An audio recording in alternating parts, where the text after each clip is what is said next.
Good evening, everyone. Hi there. Hope everyone can hear me okay. Make sure thumbs up if you can. Great. So, hi everyone. Those of you who don't know me, my name is Rob Torb. I'm the director of the Malki Foundation UK.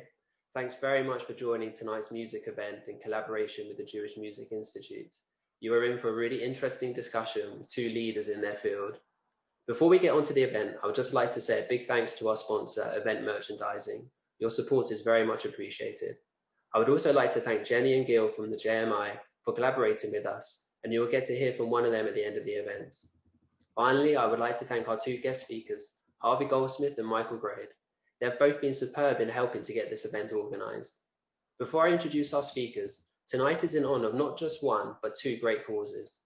The Jewish Music Institute is the home of Jewish music in the UK. They are dedicated to the celebration, preservation and development of the living heritage of Jewish music for the benefit of people of all ages and backgrounds.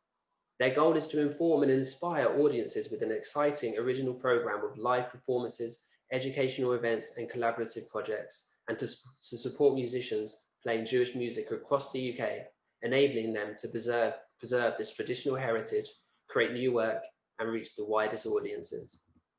And the Malki Foundation, who empowers families of children with severe disabilities in Israel by providing them with therapy and equipment to live independent lives. I have been with the Malki Foundation for 3 years now, and I have seen firsthand how this small charity makes such a massive impact on the hundreds of families we have supported over the years. Through supporters like yourselves, we have been able to provide consistent therapy to severely disabled children, which has given some children the ability to lift a cup of water themselves and other children the capability to walk for the very first time. Now, like so many other charities, COVID has had a big impact on the Malki Foundation, both here in the UK and in Israel, with all our live events and challenges being cancelled. Fortunately, we have been keeping things going by putting on events such as these.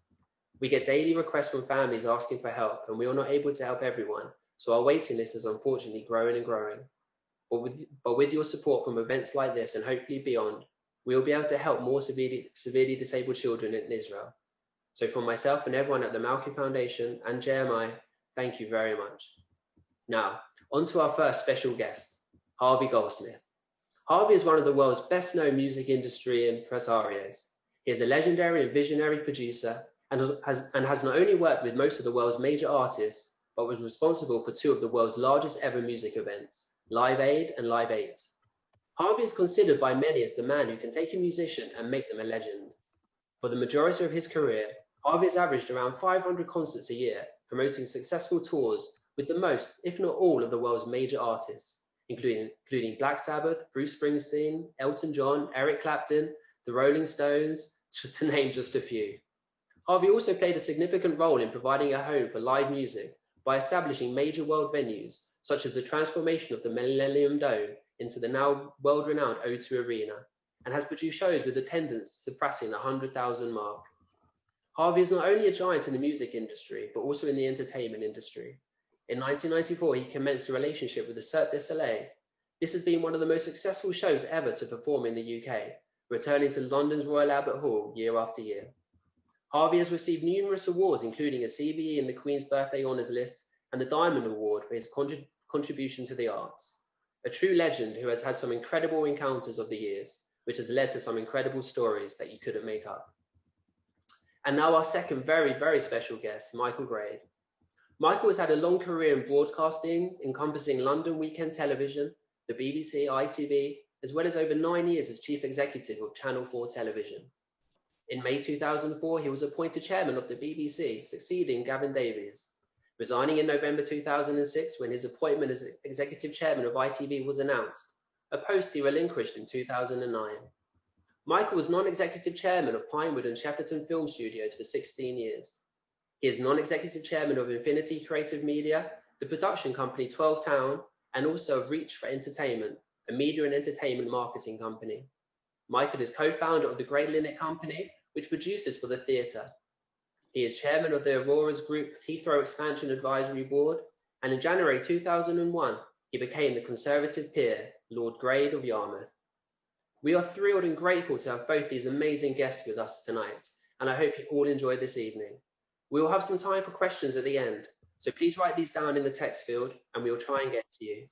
And now over to Michael and Harvey. Thank you. Thank you, Rob. Thank you for that audition. We'll let you know in due course. It's a wonderful to see so many people turned up this evening. There must be nothing on television tonight. Everyone's waiting for the football to start.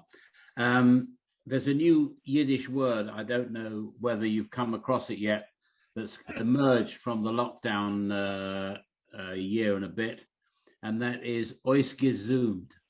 In other words, we've had too many Zoom calls, but this is in such a good cause. And for me, it's a particular pleasure, to show my credentials as one of the founder supporters of JMI, but mostly to rekindle my association and friendship with Harvey, who is one of the icons of the producing and entrepreneurial sector of the entertainment industry. Now, let me tell you immediately that my efforts in the theatre, 2,500 seats is a lot of seats to sell for a musical. For Harvey, 2,500, he goes Mechula. He's into 5, 12, 20, 40, 50,000 kinds of people. I'm going to tell you one story about one of my earliest memories of Harvey. He invited me very kindly to a concert he was promoting at Earl's Court, which was Bob Dylan, in God knows when, in 1900 and frozen to death. And not only did he invite me to the concert, which was sensational, of course, one of my heroes, Bob Dylan, but he said to me, would I like to have dinner at San Lorenzo afterwards with Bob Dylan? How could you say no? How could you say? So I turn up at San Lorenzo, and bless him, Harvey puts me next. There's a big table, about 10, 12 people, and he puts me next to Bob Dylan. And I sat next to Bob Dylan for 2 hours. He never said a word to me, to Harvey, to the waiter, to anybody. So I'm not sure that was a privilege or a penance, but it was memorable. It goes in the list of geniuses that I've met, from Elvis to Jimmy Durante to Joe Loss to you name it, people I've met. But that was my earliest memory. Anyway, I'm delighted to say that Harvey and I have been working for the last, how many years, Harvey, with Live Aid and Band Aid? 30 years, nearly? 37. 37 years. We have been trustees of Bob Geldof's original Live Aid Band Aid Trust, which is the bit of the charity that dishes out the money to the starving and the underprivileged in Africa. So Harvey, should we just start with Live Aid? Okay. Because how you lived through that, I'll never know, because that was the most meshuggah event in the history of show business. I was kind of on the fringe. I was at the BBC. We were just televising, and that was the easiest. But you had. How did you get involved in the first instance? Well, before I tell you that, I just want to follow on with your dinner story at San Lorenzo. Bob Geldof told me the funniest story ever, that he was in New York. He got invited by Bob Dylan to join him and Van Morrison at Michael's restaurant in New York. It's a very famous restaurant in 55th Street, New York. And the story goes that Bob didn't know what to wear, and he's fussing around, getting really excited. He's quite nervous, pitches up for the dinner, sits down. They're there for 2 hours. Not one person said one word. Bob trying to make a conversation. All of a sudden, at the end of the dinner, Van gets up and said, "Great night, fabulous dinner, love to see you guys," and he left. Bob gets up and said, "Oh, I really enjoyed talking to you," got up and left, and Bob got stuck with the bill.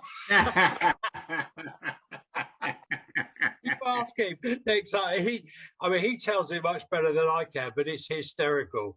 And that has absolutely the ring of truth about it, that story. Yeah. He's Bob's he is a character. I'll just tell you one other quick story about Bob Dylan.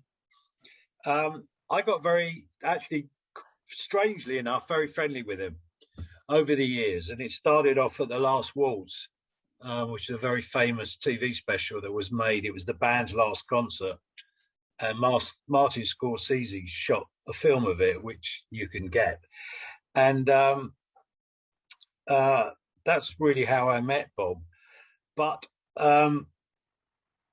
he, over the years, we just seemed to hit it off. So I won't regale you with lots of stories, but the one that is the killer, we went to see him at Wembley when he was in a low period. And he was playing with the band. He had a hoodie on. You couldn't see him. Half the time he wasn't facing the audience. And the place was sold out completely, blah, blah, blah, blah, blah. And about 3/4 of the way through, Diane, my wife, and I got up and went home because we'd had enough. And we were a bit disappointed. We go home. We're living in St John's Wood. And at about 1:15 in the morning, the phone rings. And it's Bob Dylan's security man, Jim. And Jim says, "Harvey, where are you?" So I said, "I'm in bed, I'm asleep." He said, "Well, Bob wants to see you." So I said, "Hey, it's 1:15. Where is he?" He said, "He's at the Mayfair Hotel." He said, "Can you come down and see him because he's waiting for you?" I thought, oh my goodness. I get dressed. I drive into town. It's now 2:00, and somehow he kept the bar open. There was only him in the bar, in the corner. You had to really look round to find him. And he's sitting there, and he sits down, and he said, I sit down, so, "Hello, Bob, how are you?" He said, "Yeah, great." He said, "I saw you leave the concert." I said, "Don't be ridiculous. There were 11,000 people there." He said, "I saw you and your wife get up and leave." I said, "I can't believe it." I said, "Well, if you want the honest truth, it wasn't your finest concert." Anyway, we started talking whatever, and he's kind of mumbling around. And then he said to me, "How much does Eric Clapton play his musicians?" I said, "Clearly a darn sight more than you do." And this is how the conversation went. And we sat up talking till 4:00 in the morning. And that was, it was just such a funny thing. But he really said he saw myself and my wife get up and leave the concert with 11,000 people there. Unbelievable. So that was my penance. So Live Aid. Interesting that he cared that you'd left. Yes.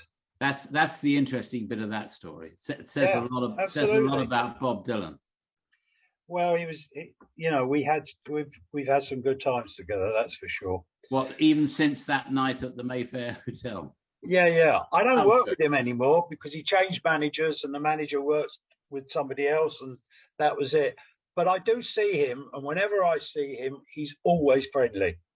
I'm one of the very few, because with most people, he just hides. He just doesn't. Yeah. So, but anyway, let's come back to light. I'm just going to turn the light on because I'm sitting here in natural light. I've just realised. Carry on, Harv. So Live Aid. 1985 was a very busy year for me, and the Pink Floyd had split up, and I was managing Roger Waters in his solo career. He had just finished his first solo album, and we decided that he wanted to premiere it in New York. So we booked a run of shows at Radio City in New York. It's a very famous venue. And I was on my way to take Roger to New York. Wham! Were another act that I worked with a lot with George Michael. His manager, Simon Napier Bell, called me up around about the time before I was leaving for New York and said, look, he said, I've managed to get some dates for Wham to play in China, but I'm not allowed to go. So can you pick him up in Hong Kong and take him on his tour to China? I said, China? He said, yes. He said, don't worry. He said, I've done a deal with the all youth party organisation, and they're going to meet you in Guangzhou. We're going to, as you know, we're doing 2 concerts in Hong Kong.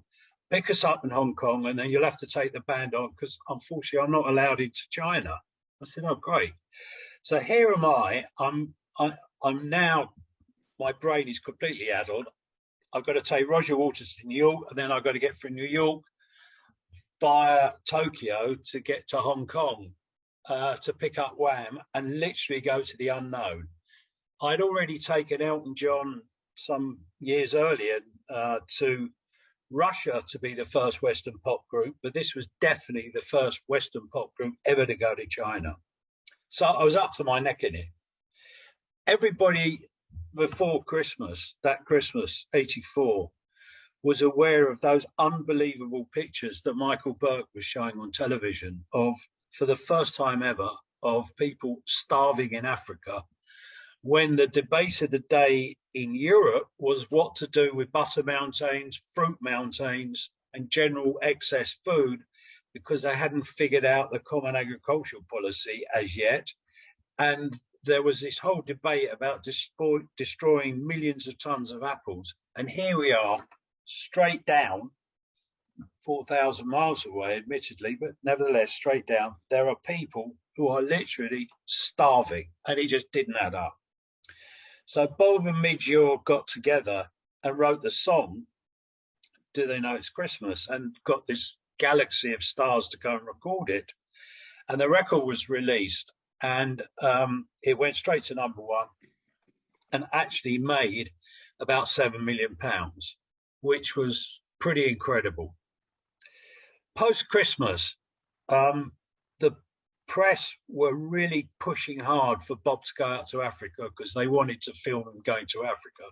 And Bob didn't want to go because he didn't want to have a media circus with a backdrop of hundreds of thousands of people starving, behind him. He just didn't want to do it. Anyway, he got persuaded to go. He went to Africa with a whole media crew, and he realized that the money he'd raised was just a complete spit in the ocean.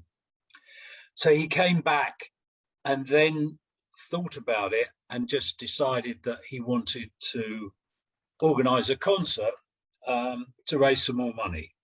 And he started to contact me, and I said, Bob, I can't deal with this. I'm working with Roger Waters, and then I'm off to China with Wham into the unknown. And it was the unknown. I'll have a think about it when I get back. And he'd go, no, you've got to get involved in this. You've got to do it, and so on and so forth. And I said, with all due respect, I get the whole picture. I understand it, but I can't deal with this till I get back. Off I went to launch Roger Waters' career in New York, which thank goodness was successful at the time. I then went to from New York via Tokyo to Hong Kong, picked up Wham. We got on the train, which was quite an extraordinary experience on itself, to Guangzhou. We arrive in Guangzhou, and the one thing I remembered before the band all left, I phoned the tour manager up and I said, will you please take a suitcase full of T-shirts, CDs, caps, whatever you can get your hand on, emerge, just take it with, because after my Russia experience, it might come in handy. So we arrive at the... It's like currency. Exactly. So we arrive at the border in Guangzhou, and the border guards, we got off the train, and the border guards are looking at us, and there were 60 of us, and they're going, who are these people? And I go, hello. Said, I'm from England. I have this group here. We're going to play music in China. We're doing 8 concerts in China. And hello. And where's our host? They looked at each other. A, they didn't know what I was talking about. B, they hadn't got the foggiest idea who we are, what we were doing there, why we were there, and on what basis we should be let into China. So I grabbed the tour manager. I said, get the bloody suitcase out with the stuff and start dishing out the CDs and the T-shirts, which he did, at which points they're all looking at it. And suddenly they started joking around, and I want this one, and he wanted the hat. And suddenly they then decided to let us into China. So we go through the border, we're into China, and we're standing there, and I've grouped everybody around. There's no one there. We're it. And out of the corner of my eye, I saw two buses parked over the road, and I thought, they're going to be for us. What else? There's no one else here. So I march over and going, Wham Pop Group, and they're going, oh, yes. Everybody piles in the thing. I said, where are we going? Where is our host? No sign. So they take us to this hotel, very, very nice hotel in Guangzhou, which is Canton, the old Canton. And we check in the hotel. I said to everybody, please don't unpack. We might be out of here in the morning. This could be the fastest trip to China on record. I get to a hotel room. I'm pretty exhausted because I'm jet lagged from going to New York, and then from New York to Tokyo, and then Tokyo to Hong Kong, and Hong Kong on a trader thing. I'm just dozing off. It is now 1:15 in the morning, and the phone rings. It's my thing. They phone me at 1:15 in the morning. And it's our host. And I said, where the hell have you been? He said, good news. I said, what do you mean good news? What's happening? He said, we have permit to do concerts. I said, do you mean we've all arrived here to do 8 shows and it's 1:15 in the morning and we're playing the first concert tomorrow night? You just got the permit? He said, yes, 15 minutes ago. He said, come, get dressed, meet me downstairs. I said, why? He said, I have to show you. So I go downstairs. I'm now so confused and bemused at the same time. I thought, I'm here, what the hell? I go downstairs. I meet this guy who's so excited, jumping up and down. He puts me in this old bone shaker. We go to the venue, which is a very nice venue as it happens, and I hadn't seen it before, obviously. The Sun Yat Sen Hall, which is a very nice basketball hall. And as we're driving around, there are thousands of kids looped round the building. And I said, what the hell's going on? He said, they're queuing up for tickets. I said, it's 2:30 in the morning. So the Jungle Drums went out. Everybody knew about it. And that's how we started our tour of China. It was extraordinary. So China went off very well. It was a real experience. It was pretty special. I get back from China, and the next morning I go to my office, and there outside the front door is Bob waiting for me. And he said, we're going to do this concert. So he came in, we sat down, we talked about it. This was 10.5 weeks before the event. And we just stopped everything. I put a team of people together and we started to plan the concert. Bob was talking to the head of IMG about a TV special. Mark McCormack. And Mark McCormack said, I think I can do a deal with Channel 4 and get you 2 hours. So Bob was running along that route, and he was a bit nonplussed about it. And I said, Bob, we have to do better than that, because to do all this for 2 hours doesn't make any sense. I'll call the BBC. So I called Mike Appleton, who was the producer of the Old Grey Whistle Test, and who's a really good friend and so on. And I said, this is what we want to do. And he said, I'll speak to the head of daytime television. So he spoke to the head of daytime television, and a meeting was organised, and Bob came along and smashed his hand on the table about 15 times and said, we have to do the whole concert. And they said, what do you mean? And they said, 16 hours. And he said, no one's ever done 16 hours before. And most of our scheduling is already done. There's test matches. We might be able to do an hour on BBC One and a couple of hours on BBC Two. Then we'll have to flip back. And he said, no. Anyway, over to you, because they went to see you. And somehow or the other, you then approved how to do it. And the following Tuesday, it was approved to really give it the full coverage. That was the real start of Live Aid, because without that, the rest of it was meaningless. And so it was from that point, really, that the whole thing started to come together. What's amazing? Sorry to interrupt, Harvey. What's amazing when you get to know Bob, he is a life force. Yes, Absolutely a life force.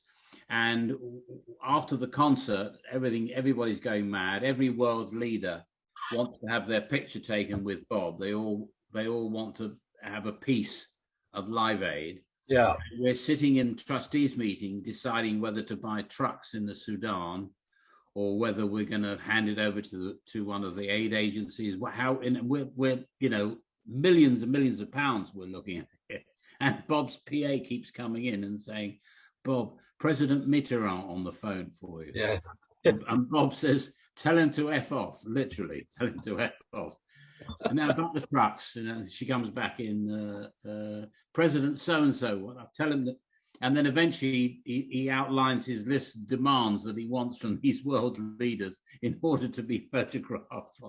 And it all worked. He just had an amazing ability to get people to do things that they never dreamt they ever would do. Yeah. But the wonderful thing is that Harvey and I are in touch most days, deciding on proposals to spend money that's still coming in. We get royalties. It's amazing. And every day there's an email comes in, and Harvey and I are on the email trail saying, well, what's this, what's that, we should do this, or it sounds a lot of money, it's one of the greatest events, I think, in the history of television. Speaking as a it transformed television. It identified the value of music and television, and it also transformed the way that people gave money and the intention that it was. Our target going in when Bob and I first talked was £1 million. When we got to the night before the concert, the first thing that happened was about 9 o'clock in the evening, I got a phone call from my production manager to tell me that we created this stage as a turntable stage, which had 3 sections. So one band was loading on, one band was playing, and another band was loading off. So we could keep turning, because the one thing we had to do was keep absolutely strictly to time. It was vital, because the whole thing was on the broadcast of television, and it went out live to 69 countries, I think. And also we wanted to be on time to pick up the show in Philadelphia, which is a whole other story. But anyway, we ended up in Philadelphia because we couldn't find a venue in New York in a timely fashion. And so the timing was really important. And then one of the managers phoned me up, must be about 11 o'clock at night, and said, if we don't get on the main CBS broadcast in America, I'm pulling the act out. And while I'm doing that, I'm going to tell Mick Jagger he can't play, and this, that, and the other. I just got to the point at that point. I said, okay, fine, no worries, goodbye. We've got plenty of acts. Of course, they didn't. People were putting pressure on us left, right, and centre. And at about 2 o'clock in the morning, Bob and I spoke to each other, and I said, I've got to get some sleep because I'm going to get up at 7. And we thought we'd probably be able to raise about £5 million at that point. That was our target. And of course, we ended up raising over 140, which is quite extraordinary. Which as you know, you're getting old, because a lot of your sentences end with the words, and that was a lot of money in those days. Well, it was a lot. It's a lot of money today, let alone those days. Yeah. It caught everybody's imagination. It was the most fabulous day. I mean, it was a brilliant English summer's day. So you couldn't get better than that. And then as the show progressed with all those acts, one after the other, and of course the opening with the presence of Princess Diana and Prince Charles turning up, made it even more special, and so on. And then we got to that immortal Queen performance, which Bob didn't actually want Queen to play. Next time you speak to him, you ask him. he actually didn't want them to play at all. Couldn't understand why I wanted it. I insisted on it, and in the end, he gave in. And I said, I want them to play at about 5 o'clock in the afternoon when it's a low period because they'll lift the audience up. And he's going, oh, yeah, don't worry. And, it was like, he was so nonchalant at that point. Anyway, not only did they lift the audience up, it was this miraculous performance by Freddie and the rest of Queen that everybody remembers to this day. It was extraordinary. And then the bad point was we spent right up until the last week trying to persuade Paul McCartney to do it. He agreed to do it. He turns up, goes on stage, starts singing, and in the rush to get him set up, one of the road crew tripped over a lead that led to his microphone. And of course, he was singing away. No one could hear a word. And it was like, I was crying. It was just, so anyway, we halfway through his song, we finally fixed it. And then he went on to play. So there were so many memories of what happened and how it all worked. And remember, when we did that show, there were no computers. There were no mobile phones. Fax machines were being talked about, but nobody had actually seen one. So we worked off line, phone lines and telex. And telex was this ticker tape that used to come and spew out of this big machine. And then you put it into another part of the machine and it would come out and read this huge piece of paper that would have all the words translated from dots and blips on the telex tape. That's how we worked it. And trying to figure out where the satellites were going to be, I'm sitting with the wonderful engineers of the BBC with a map of space and a pair of calipers and a pencil, and we're using the calipers to figure out at what time the satellite should be at a certain point. That's how crude it was. It was extraordinary, really, when you think about it. But there you go. The net result of Live Aid was it changed the face of music and it changed the face of giving. Changing the face of music means that the media, the national media, suddenly realized that music sold papers. And so they created the cause of the celebrity, which completely transformed and changed everything. Not for the good, I might add. But pre that, the only time you ever read about a rock musician was when either they were going bust or they were getting divorced. It was one of the two. That's or being, and when bust, I mean being busted for drugs. When you look back, Harvey, were there any big acts that afterwards regretted that they'd said no? Oh yeah, I'm sure there were. If I could, I mean, Stevie Wonder, who refused to play, he said, "I'm not going to be the token black artist," which caused us a lot of pain, actually. He then regretted it, and then he did that "We Are the World" show in America later. There were a few artists that said they wanted to play, didn't, and then regretted it terribly. But those that did play just had a blast. And as you know, the best thing, the biggest stunt we pulled was Phil Collins refused point blank to play the show. Tony Smith was an ex-partner of mine, and I phoned Tony up and I said, his manager, and I said, Tony, Phil's got to play the show. And he's going, "Oh, you've got enough people. What do you want, Phil? He doesn't really want to do it." I said, "Ask him what he wants to play the show." And Tony called me back one afternoon and he said, "Phil would do it, but he wants to do both shows."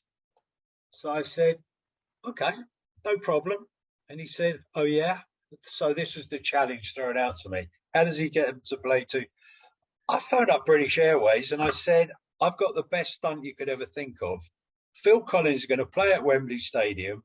Then you're going to let me have a Concorde. I'll fill it with press from all over the world and you'll get a mile of publicity. And then if you could possibly change your itinerary to arrive an hour later in New York, we can then get a helicopter, go straight to Philadelphia and he can play there." And they just said, "Great idea, love it, let's do it." It was just like that. I phoned Tony up and said, "Okay, done, all organised." he literally dropped the phone. He couldn't believe that. It was like nothing to lose. Oh, So there were lots. It was an extraordinary event. It really was, and it still goes on. And unfortunately, today, as you know, there's a huge problem going on. We're allowed to cover this region called the Sahel region, which is Sudan, Ethiopia, Chad, Mali, Eritrea, this belt across Africa. And at the moment, it's an absolute mess. And this is man-made because of problems with fundamentalists, Boko Haram and so on, wars going on between Eritrea and Mali and the government and so on. And there are hundreds of thousands of refugees, again, unfortunately, starving. So life goes round in a big circle. I just signed a cheque yesterday for £200,000 to go out for urgent medical aid to go out. And we're fortunate, we don't advertise, you can't even find us if you look us up anywhere, but somehow we managed to get £2 or £3 million every year, which we're still distributing as fast as we get it. And to all of our credit, Michael, we've never had 1 penny of overhead except the fee we have to pay to have a legal audit. That's it. yeah. That's the only fee we've ever paid out. Looking at the wonderful people who've joined us tonight, they look like a very young crowd, but 1 or 2 of them may remember Live Aid. Yeah. I suspect a lot of them enjoy the theatre and live entertainment, yeah, as well as their television. But we're nearly into a year and a half of no theatre. We're now struggling to get the theatres back open, and we don't know what the rules are and so on. All the big concerts and the summer music festivals are not happening. How long is this going to go on, do you think? Are you optimistic, pessimistic? No, I'm not. It's a problem. We have a fundamental issue with the government, and I find it quite amazing. They do not understand our industry, and not only do they not understand it, they refuse point blank to use the expertise that we have in our industry across the board, from security to dealing with mass audiences, to selling tickets, to marketing, to having talent that moves people. They refuse to do that, and they spend all their time hiring firms of consultants that know absolutely bugger all about our business, and they are trying to learn and tell us, and they don't get it. So the consequence is that there are a large number of issues that have not been resolved and are unlikely to be resolved before this summer. So the Prime Minister and the Secretary of State for the DCMS got up and said, oh yes, we're all going to be dancing and going to shows and go to the theatre, and on the 21st of June, when the government takes all the rules off, life's going to get back to normal, and it's fabulous in all these open air shows. Hundreds of thousands of tickets were sold on that basis when he made that announcement, in the anticipation of shows picking up again and entertainment. And people do like to go to entertainment. They love going to the theatre, they love going to opera and ballet, and they love going to concerts.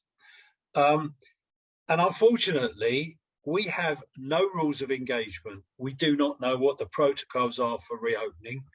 We don't understand what the ventilation issues are. We don't understand how to deal with it in the venues. And more importantly of all, there is no sign of any insurance even being discussed until such time as the government give the all clear that all the gloves are off, which theoretically is going to be on June the 21st. Practically, it's going to be at least 2 to 3 weeks later. So that means if they're not going to start to discuss insurance until that announcement takes place, it is unlikely that any deal on insurance across the board will be secured before September or October at the very earliest, which means the summer is a complete wipeout. because for those that don't understand how business works, most of the work that is done up front, the pre-production, the rehearsals, the putting the show together, that's all paid for before one person arrives at the theatre. And all of the tickets that are sold are held by the box offices. They're not released to the promoter until 20 minutes after the artist has been on stage. So we have to front the money up front. And if, God forbid, there is a problem the day before, as happened in Australia about 6 weeks ago, and you're not covered for insurance, you could lose 5 or 6 or 8 million pounds at a drop of a hat. And we can't afford to take that risk. No. There was a festival in Australia outside Melbourne, set for about 6 weeks ago. And remember, Australia was way ahead of us and had no problems. It was a weekend blues festival, 50,000 people a night for 3 days, completely sold out. The night before, a couple arrived in the town where the blues festival takes place and were tested positive for the virus, and the government shut the festival down. It then transpired that this couple that had pitched up to the town in Byron Bay had nothing to do with the concert, with the festival, weren't even going to it, went to see relatives, had nothing to do with anything. Nevertheless, that promoter lost $7 million there and then, and now is going to have to sue the government to get it back. So we can't afford to take that risk. And the final issue, believe it or not, that is really screwing us up is the issue of Europe. Because as of now, we have a major issue that we cannot truck our equipment around Europe. And second of all, we have a visa issue, which means that every country we go to, we have to have a new visa, which means that we've got to have about 15 passports. Otherwise, the whole touring itinerary just doesn't work. So between the insurance, the European issues, the trucking, which is called cabotage, and the fact we have no protocols, means we cannot properly open. The only thing that is happening is some theatre productions are opening up, but they're only allowed 25% of the house capacity, which unfortunately economically doesn't work for anybody. But they've decided to do that. So it's a mess. Listening to that tale of woe, Harvey, I'm wondering whether you're thinking of retiring. Well, the other issue, of course, is that for example, most of our international shows play England and play Ireland.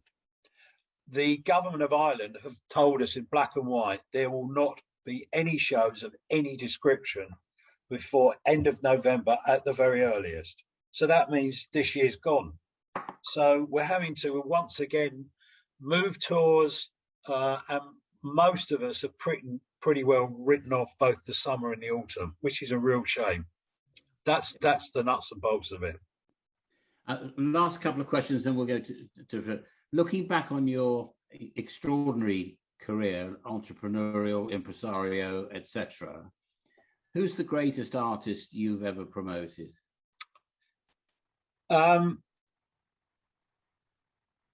I think probably Pavarotti. Right. I worked with him for 26 years. We became very close friends. I managed him for the last 9 years of his life.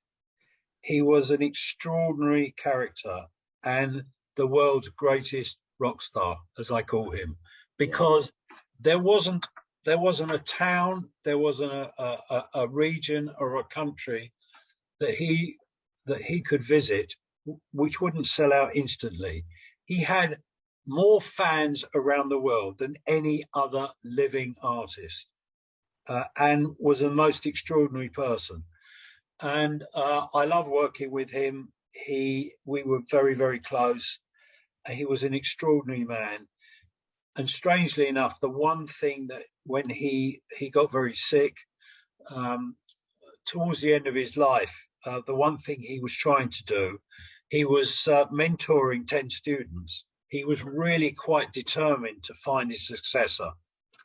And even though he'd worked with Placido Domingo and Jose Carreras, and they were the three tenors of whatever, he wanted to find his successor for the next generation. And about 6 weeks before he passed away, he told me that he said, I have these good students, but unfortunately, I have no successor. And I'm really disappointed that I haven't had the opportunity to do that. And the only other person he introduced to the world, but was slightly different, was Andrea Bocelli, because he and an Italian rock star called Zucchero actually discovered Andrea Bocelli and really introduced him to the world. And I work very closely with Bocelli now, and he's the closest, but that's what he wanted to do. He lived very happily putting on a concert with Bono and Eric Clapton, playing with him, as he did playing at the Royal Opera House. An extraordinary man. So he's probably my number one. A great choice, a surprising choice. I didn't realize you had that association. Yeah. So I've spent my life, I'm called a rock impresario, but actually half of my life is spent really on general entertainment. So I'm just as comfortable, presenting the three tenors, working with Pavarotti, working with Bocelli, working with orchestras, as I have done for many, many years, as I am doing, the Led Zeppelin reunion, or working with the Stones, or currently working with Bocelli and so on. And I love discovering new people, new ideas, new things. So I first heard about Bruce Springsteen in 1973. I was in New York. He was the opening act in a club downtown New York.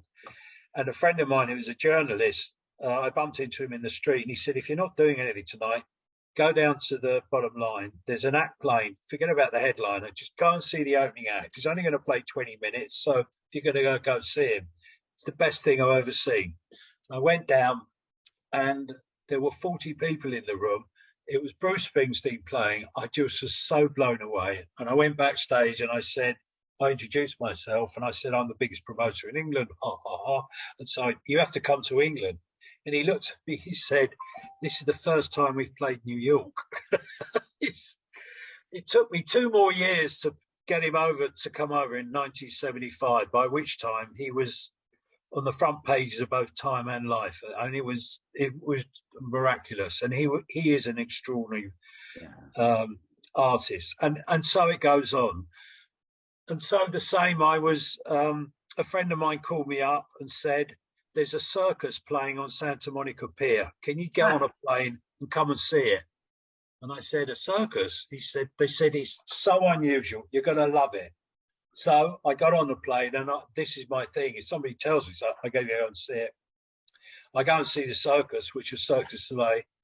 And I worked with them for nearly 30 years. Now they do it themselves. And it took me 2 years to persuade the Royal Albert Hall that we could actually put a circus on there that's not really a circus, and it's been there ever since, and always sells out, and so on, and things like that. Things that are different. Wrestling, as my brother who is still involved with wrestling, Cyndi Lauper, who was a friend of mine and someone I knew well in America and had worked with, she did a video with a very famous wrestler called Hulk Hogan. And I was in New York, and her agent and manager were there. We went to meet Cyndi. She said, you've got to come and meet Hulk Hogan. And I said, great. Hulk Hogan turned me on to what was then the World Wrestling Federation, it's now the WWE, and said, you've got to do something. I came back, I spoke to Sky TV, who I was very friendly with, and they said, yeah, they had heard about it and they were looking at it. Are you going to bring it over live? And I said, if you put it on TV, I'll bring it over live. And so they did. And at the time, the WWF Wrestling and The Simpsons were the only unique programs that Sky or Sky B had at the time.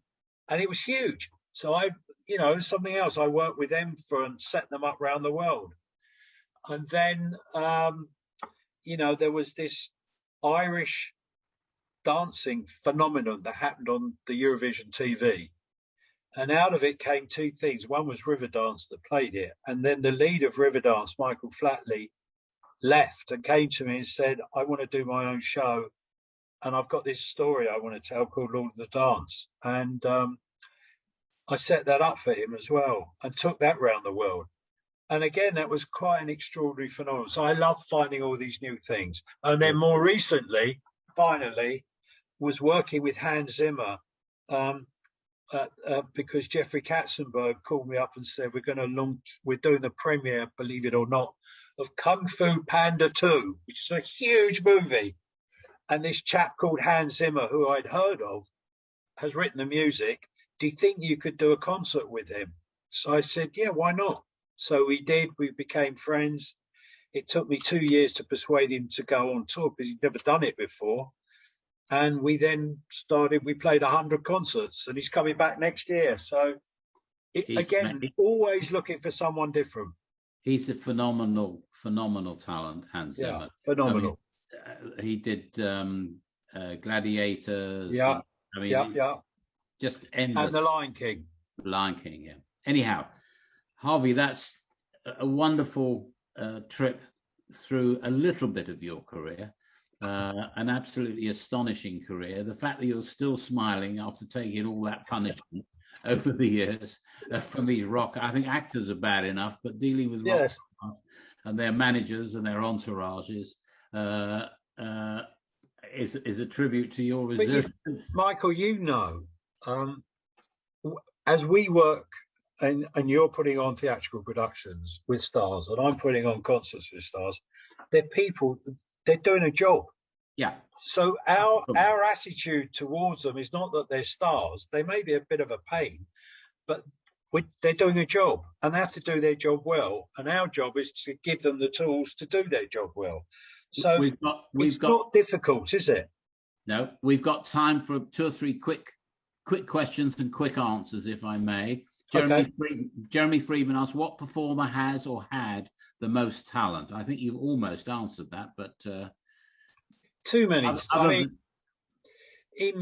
Look, if you look at this is the other thing that, again, railing against the government and the DCMS, who are actually a national disgrace. They don't really appreciate the talent that we have created in the UK, particularly contemporary talent.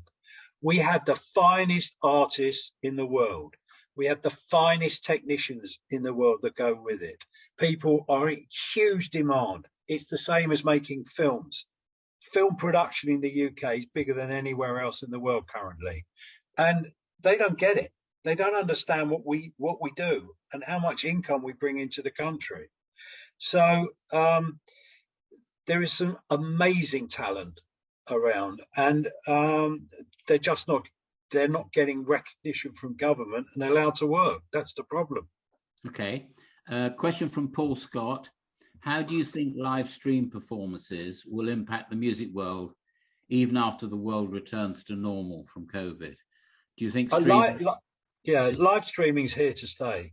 And funnily enough, will it replace live performance? The actual experience of going to the concert?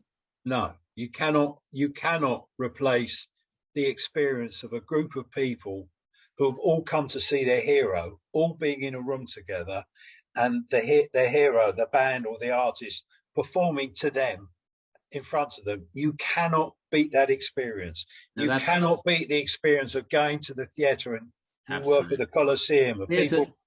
Theatre survived everything. The advent of movies, movies, television, the internet. You can't beat the experience. Streaming, DVDs, you name it. The experience of sitting in the dark, watching the talent is something else. Now, that streaming. I'll just finish off the streaming. Please. Streaming is definitely here to stay. It is not quite right yet. There's a number of issues with streaming. Those of you that wanted to watch Glastonbury the other week, a large number of the audience, they did a special event for Glastonbury that was streamed, couldn't see it because there was a glitch in the setup and the operation. We're not quite there yet with how to do it. Okay. The second issue about streaming, I'll just finish again. The second issue about streaming is the sound quality. Sound quality on your phone or on a laptop is appalling. So we have to try and figure out how to deal with that. Yeah. And the last bit is the visual stream, because it takes up so much bandwidth, which, as much as we all think how wonderful technology is, it doesn't actually work. It's a complete screw up. Every day of the week where I live in Marylebone, my office is round the corner from the BBC. I would think at least 3 to 4 times a day, the internet goes down.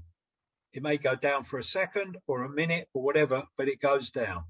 We are not ready to take into account the technology. We don't know how it works properly. Harvey, have you tried paying the subscriptions for the?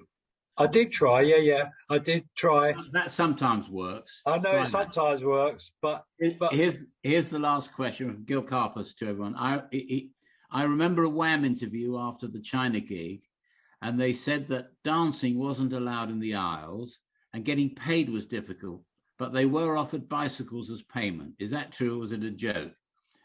Gil was 9 at the time, and of course believed it when they told that story. Did they get paid? Did you get paid in bicycles?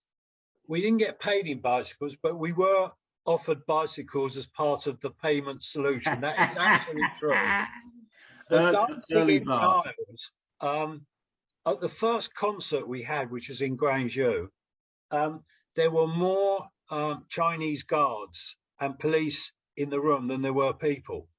But what had happened was that Simon Napier-Bell, Wham's manager, had somehow managed to arrange, you remember at that point Hong Kong was still British,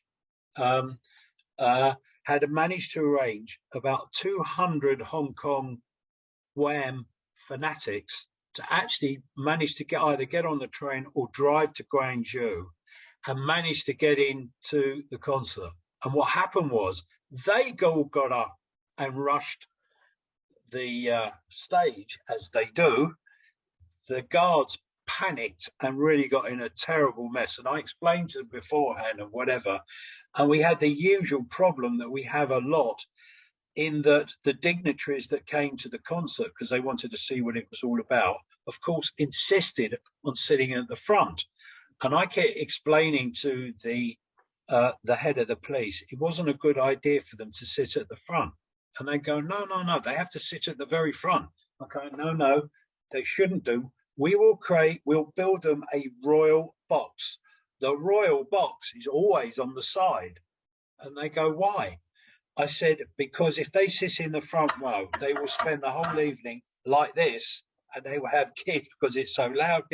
It took me half of the day to explain to them it wasn't a good idea to have the regional governor and the minister of propaganda sitting in the front row, because they'll get, pushed over by kids. And we finally managed to build a royal box on the side to put all the dignitaries in. So that allowed a bit of excitement for the concert. And of course, George and Andrew did their very best to do everything to entice the audience down, have a good time and everything. So we got through it, but it was very difficult at first. This is positively the last question, because there are 1 or 2 hungry faces I think haven't eaten yet. Deliveroo hasn't arrived, or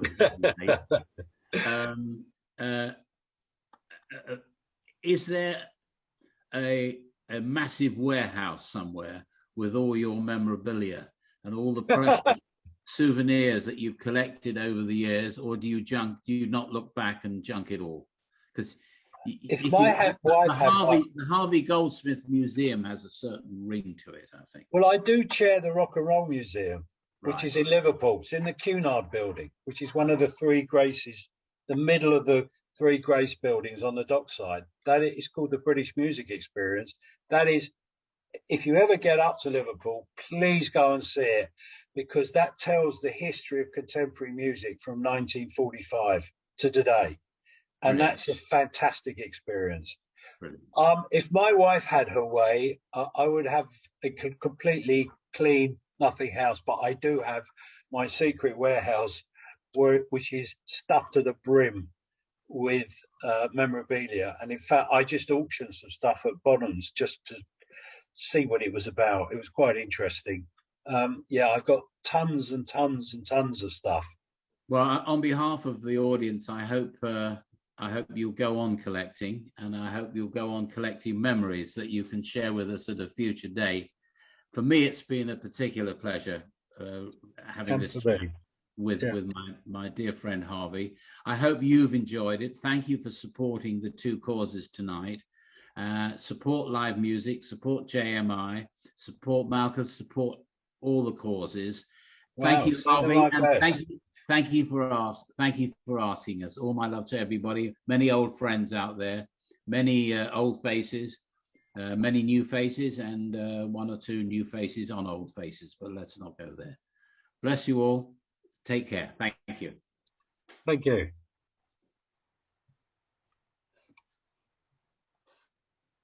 Thank you so much, Michael and Harvey. Jen, I think you wanted to just say a few words. Well, I'm sitting here. Michael, I know well. We grew up in the same village. But Harvey, I could listen for the next 10 years. The Live Aid and Cirque du Soleil, which I took my kids to, and I absolutely adored. And I went to Vegas when I was working and listened. The stories behind the scenes. I grew up with a very famous barber and hearing music in the background, but the stories of big, amazing, wonderful work that you've done, I'm humbled.